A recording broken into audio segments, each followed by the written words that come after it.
Hey, social policy fans, how you doing? This is Dale, your librarian. Reach out to me at dale.larson@utah.edu, or you can click on this button. I haven't tried that, so I don't know if that really works.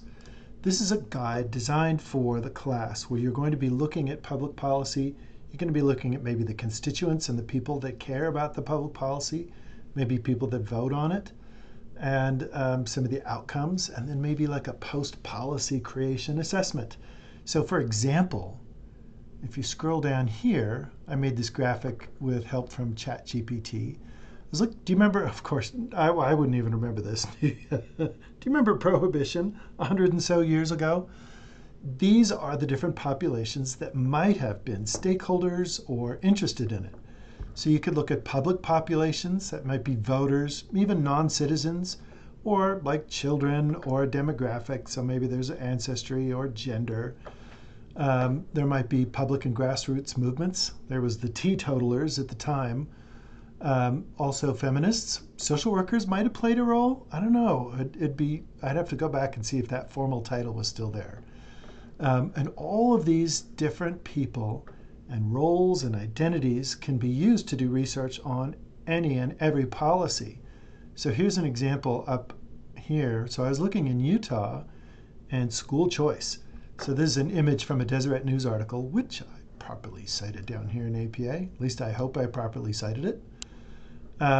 When you're working on this social policy research, you typically don't find something that says everything that you want to say, because you're creating everything that you want to say with bits and pieces of supporting evidence. So here I have a photograph from the Deseret News. That's kind of like written to the 6th grade reading level newspapers are. But then I went in and I made an annotated bibliographic entry as an example of how you could process information too. So here's an article from Discover Education, a peer-reviewed scholarly journal published in 2025 about virtual school and parent perceptions.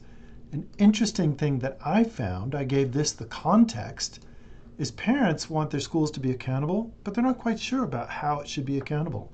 And then here is a quote from the survey instrument where they showed some people really like standardized testing and some people are like, oh, I wish we wouldn't focus on testing so much. So those opinions matter in the message and in the language of the policy that's being written. And that's like totally using somebody else's scholarly research. How do we find stuff like this? If you go to the Marriott Library homepage, this main search, which I'll call the catalog in the rest of this video, is something where you could type in a keyword and it would look for that individual text. Keywords are different than AI, where it's not smart searching and it's not looking for synonyms or related terms. Keywordy. If you misspell something, you're going to get nothing. So spelling counts in the keyword land. Here's some searches to get you started.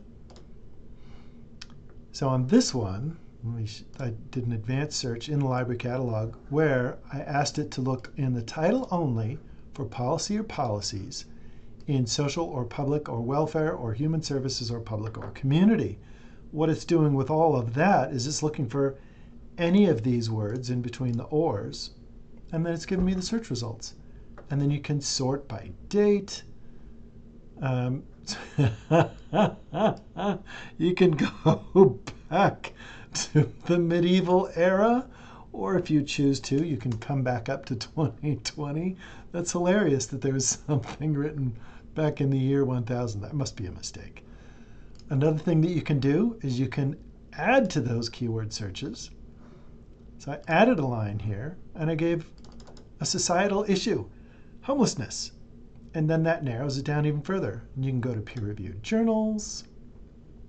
And this is how I found that article on the guide. All of these you should have full text access to. So if you run stuck on anything, let me know. Oh dear. I love the title. Okay, next thing is if you scroll down to the bottom, these are my favorite databases. If you're at the Marriott Library, databases are right here. This is something kind of a Netflixy Hulu model for scholarly articles.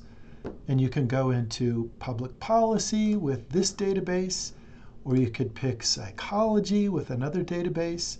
So if you needed to find evidence of how people suffer from mental trauma, when they're in part of a homeless population, this is where you would find those different things. So these are all my favorite databases.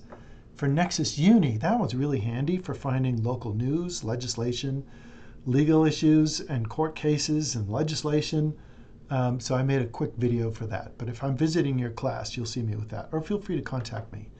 Here are a couple of keyword suggestions. So in any of these, if you look for a particular societal issue that you're looking for, and you do the pull-down menu for title, that's going to focus exactly on what you're looking for in that bucket. So in this one, that's public policy. This one's society in general. This one's psychology. So you can go into those focus disciplines. You can also add to the keywords like values, attitudes, or beliefs, or feelings, etc., etc. And you can gather the information, typically qualitative in surveys, where people are talking about how they feel about something or their priorities with something, just like I did in this article up here, where accountability for schools is important, but how that accountability is achieved might be a variable that is needed to be studied further. This has been Dale, your librarian. I'm happy to help you. Reach out.